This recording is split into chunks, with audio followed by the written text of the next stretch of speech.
नमस्कार विद्यार्थी मित्रों, आज व्याकरण भाग में हम तत्सम और तद्भव शब्दों के बारे में जानकारी हासिल करेंगे। पहला प्रश्न बनता है, तत्सम शब्द किसे कहते हैं? तत्सम शब्द किसे कहते हैं? तो जवाब है, उसका उत्तर है तत्सम दो शब्दों से मिलकर बना है। दो शब्दों से, तत् धन सम, तत् और सम, जिसका सामान्य अर्थ होता है ज्यों का त्यों। तत् मतलब जैसा ही, और सम यानी वैसा ही, ज्यों का त्यों, जैसा था वैसा ही। यहाँ पे आले स्पष्ट किया है, जिन शब्दों को संस्कृत से, याद रखना बेटा, ये तत्सम शब्द किसको कहते हैं? जिन शब्दों को संस्कृत से बिना किसी परिवर्तन के लिया जाता है, उन्हें तत्सम शब्द कहते हैं। ठीक है, इसमें ध्वनि परिवर्तन नहीं होता। जैसा संस्कृत में बोला जाता है वैसा हिंदी में बोला जाता है। जैसे जैसे आम्र है, आश्चर्य है, अक्षी है, दुष्ट है, उष्ट्र है, सॉरी, उष्ट्र मतलब अपने जो तद्भव में ऊंट बोलते हैं जिसको। ऋक्ष मतलब भालू, रीछ।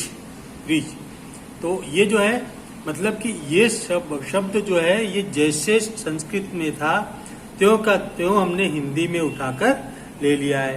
तो संस्कृत भाषा से मूल रूप में जो शब्द अन्य भाषा में लिए जाते हैं उसको तत्सम शब्द कहते हैं। अब दूसरा प्रश्न बनता है, तद्भव अर्थात क्या? तत्सम का विलोम तद्भव है। तो समय और परिस्थिति की वजह से तत्सम शब्द में परिवर्तन हुए हैं, उन्हें हम तद्भव शब्द कहते हैं। अक्सर क्या होता है कि बेटा, जैसे कोई शब्द होता है क्लिष्ट, ये जो सारे शब्द है संस्कृत के वो क्लिष्ट शब्द है। जो पढ़ा लिखा कम होगा तो उसको आम्र कहने में, क्योंकि छोटा र बनाने में उसको कठिनाई होगी, तो आम्र का वो आम बोलेगा, र बोलने में उसको कठिनाई होगी। आश्चर्य बोलना है तो अचरज बोल देगा। अक्षी कहने में, क्योंकि क्ष जो है वो क्ष में तीन वर्णों से क्ष बना हुआ है, तो क्ष को बोलने में उसको कठिनाई होती है, तो वह आंख कह देता है। उष्ट्र ऊंट, श निकाल देगा वो। पर इसी प्रकार ऋक्ष में रीछ लिखेगा, क्योंकि उसको ऋक्ष सही ढंग से बोलना आएगा। तो जैसा अपने उसके वाणी से सुनेंगे उसको तद्भव रूप में लिया जाता है। मतलब जो है संस्कृत भाषा को जो है वाणी के विकार के कारण, जीव के विकार के कारण बदल जाता है, उसको तद्भव शब्द कहते हैं। जैसे आग है, आग का तत्सम रूप क्या है? तो अग्नि। ईख, तो ईख का इक्षु होता है, इक्षु। जैसे उजला है, तो उजला का क्या होगा? उज्ज्वल। उ आधा ज, फिर आधा ज और व ल।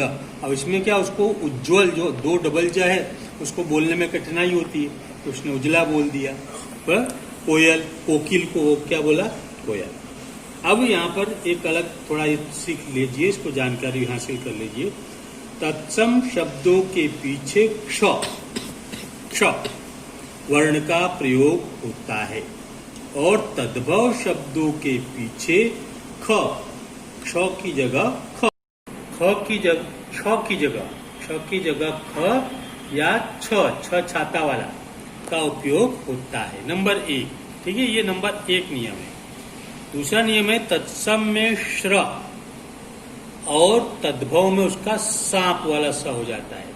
जैसे अश्रु, तो उसका आंसू, ऐसा लिखते हैं।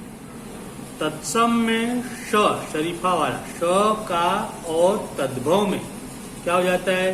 वही सांप वाला। वो श का उच्चारण सही ढंग से कर पाते नहीं है। जैसे आशीष, और आशीष को वो लोग आशीष कहेंगे, ये स का प्रयोग करेंगे। चौथा नियम, तत्सम में षटकोण वाला श, जबकि तद्भव में ख या स, ख या श। फिर पांचवा नियम है तत्सम में रि का प्रयोग र के अर्थ में लिया जाता है, ठीक है। और आठवां नियम तत्सम में व को का और तद्भव में ब, यानी तत्सम में व होता है और तद्भव में ब हो जाता है। जैसे कि वन, तो तद्भव में लोग बोलते हैं बन, बराबर। वन मानुष बन मानुष, बराबर। इस प्रकार से ये इसके रूल्स हैं। आप इनको अपनी नोटबुक में लिख लेंगे और उसका फिर से उसका जो है पुनः तैयार करेंगे। तो ये तत्सम और तद्भव शब्द एकदम सरल है, 2 नंबर का परीक्षा में पूछा जाता है। ध्यानपूर्वक पढ़ेंगे। धन्यवाद।